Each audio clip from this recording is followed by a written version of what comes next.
Everybody wants an Adrian Mannarino video. I am happy to provide that. I feel like Mannarino is building this cult fan base. The following is growing. The energy around this guy is growing at 35 years old. And I can see why. He deserves it.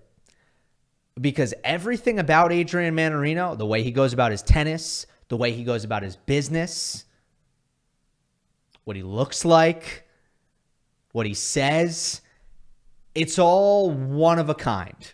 It is all unique to Adrian Mannarino, and that is the best thing about him. And it also maybe helps that he beat Ben Shelton, and I'm just getting the sense that a lot of people enjoy when Ben Shelton loses on the internet. So maybe that's why so many people want an Adrian Mannarino video. Let's talk about Adrian Mannarino, who won his third consecutive five-setter. We got to start there. He's 35 years old. He just won his third consecutive five-setter. Look, I don't know the stats, and if anybody has seen a good stat, like when's the last time somebody did this, and better yet, has anybody at that age ever done this, win 3 5-setters in a row? Or what about in the big picture? Because in the big picture, if you zoom out, not just this event, he's won 11 5-setters in a row. How does a 35-year-old do this? I can tell you one that comes to mind. 3 5-setters in a row. Tommy Paul at the U.S. Open 2 years ago. First round, Bernabe Zapata Miralles. Second round, Sebastian Korda. Third round, Casper Ruud. In the fifth set against Casper Ruud, Tommy Paul lost 6-love. He had nothing left by the time he was playing his third 5-setter. Adrian Mannarino beat Ben Shelton 6-4 in the fifth rather.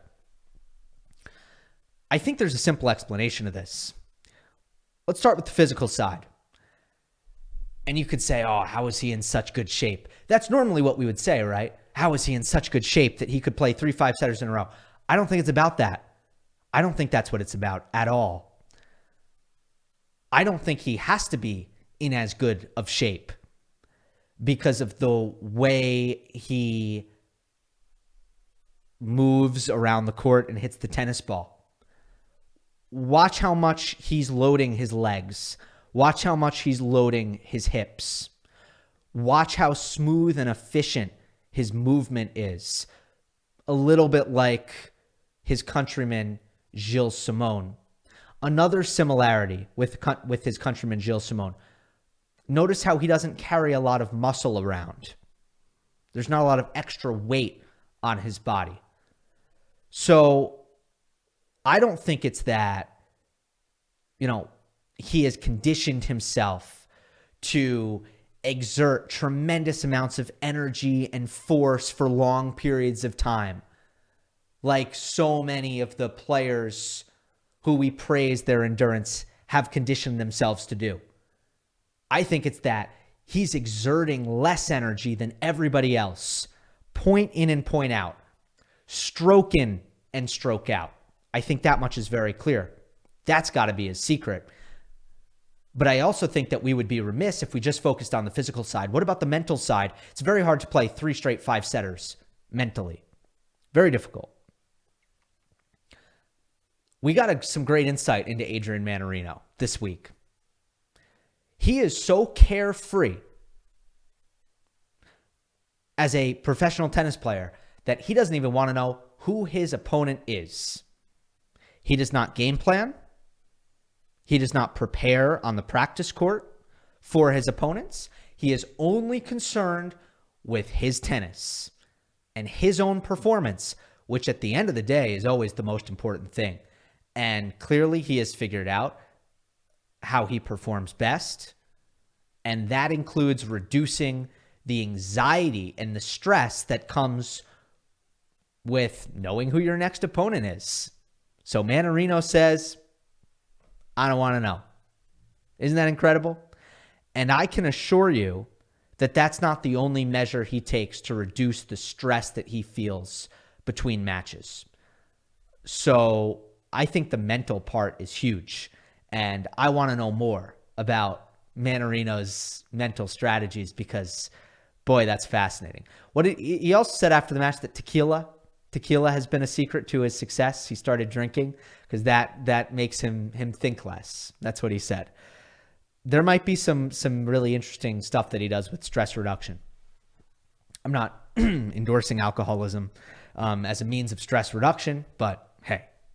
Now let's talk about the Shelton matchup more specifically.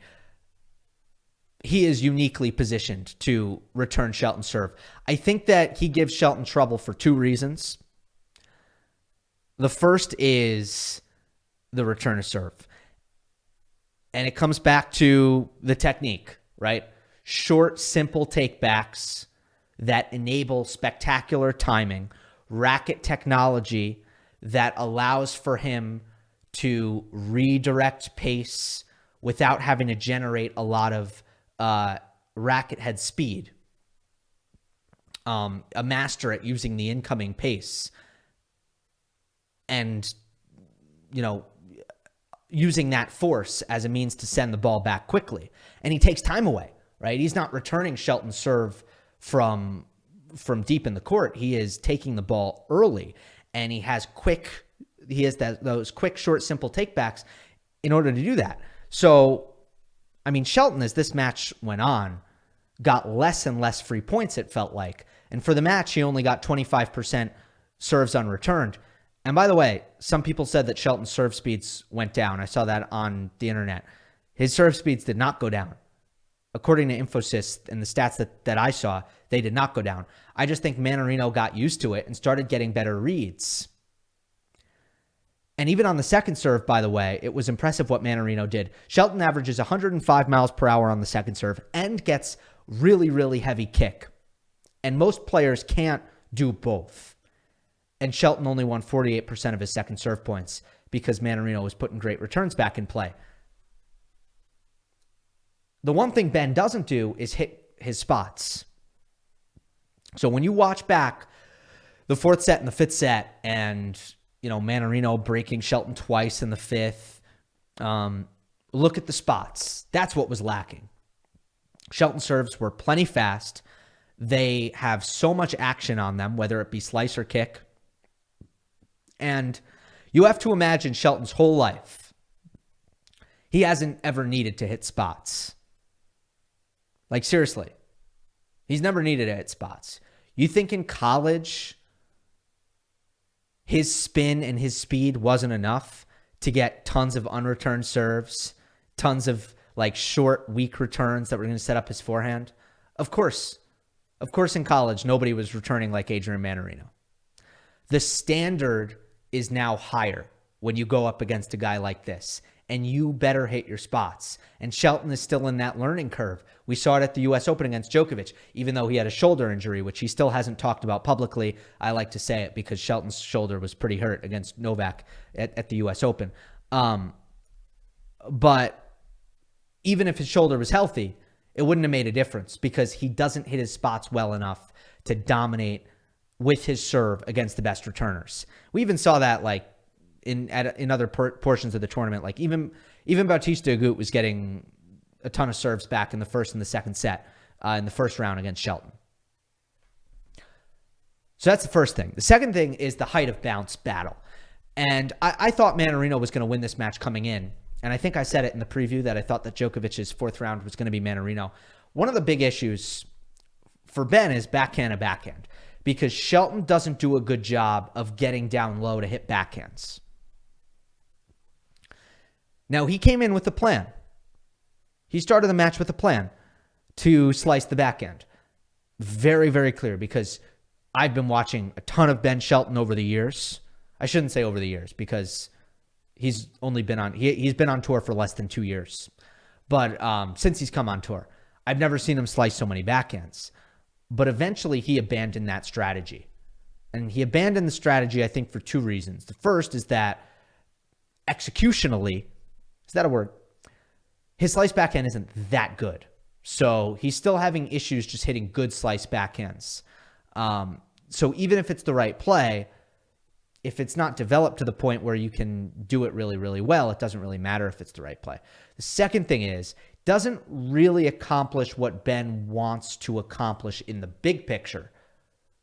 In the big picture, Shelton wants to find instant offense as quickly as possible and to reduce the length of the rallies. And if he's slicing backhands, he's really just he's not going to make much progress.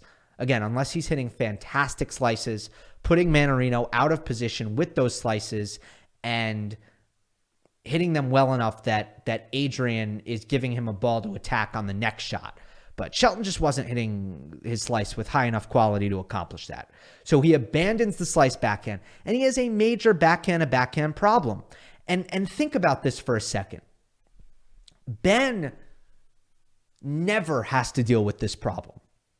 Almost never. I just told you that Shelton doesn't hit his backhand well when he has to really go down low with the contact point. Who does that to him? I mean, sure, a righty can hit backhand slice down the line to expose that, to take advantage of that. But other than that, most of the time when a lefty hits a backhand, it's coming from a righty forehand. And guess what? Ain't no righty forehand that stays as low as Mannarino's backhand. Ain't no righty forehand cross court that does what Mannarino's backhand cross court does. Sorry. It just barely exists on tour. So he never has to deal with this problem except against Mannarino. And then another thing that the height of bounce does with Adrian is like it brings the shot tolerance into focus. So if you look at the rally length statistics for this match, Shelton won the 0 through 4 shot points 113-78. Like that's not even really close. Shelton dominated the short points, but Mannarino dominated the long points. He won the, I'm going to do 5+ so that it's easier for you guys to follow. The 5+ points, it's Mannarino 102 to Shelton 73.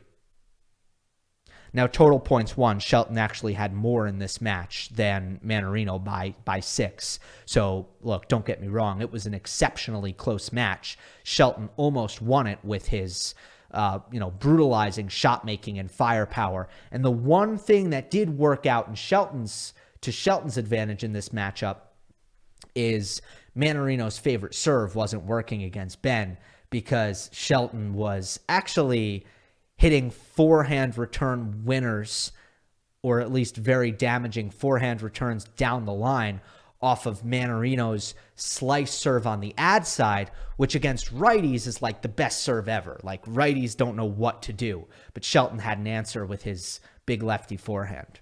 So that's one way that it's a good matchup for Shelton, but it's mostly a bad matchup for Shelton. As I was saying with the height of bounce, Shelton just can't take control with his forehand when he's hitting the ball from his shins. He just can't. And if you look at the forehand errors that did Shelton in the 5th set especially, just pay attention to how the low contact points. He's hitting it shin height, and that's just not going to be comfortable for Ben. So that elongates the rallies.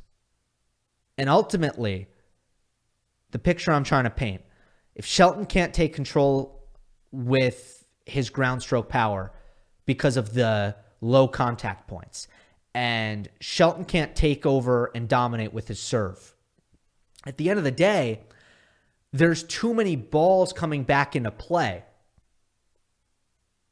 on a consistent basis. And by the way, Mannarino defends extraordinarily well as well, right? So there's too many balls coming back. And Ben is too erratic to withstand that at this point. He made 15 unforced errors per set over the course of the 5-set match. So 75 unforced errors in total.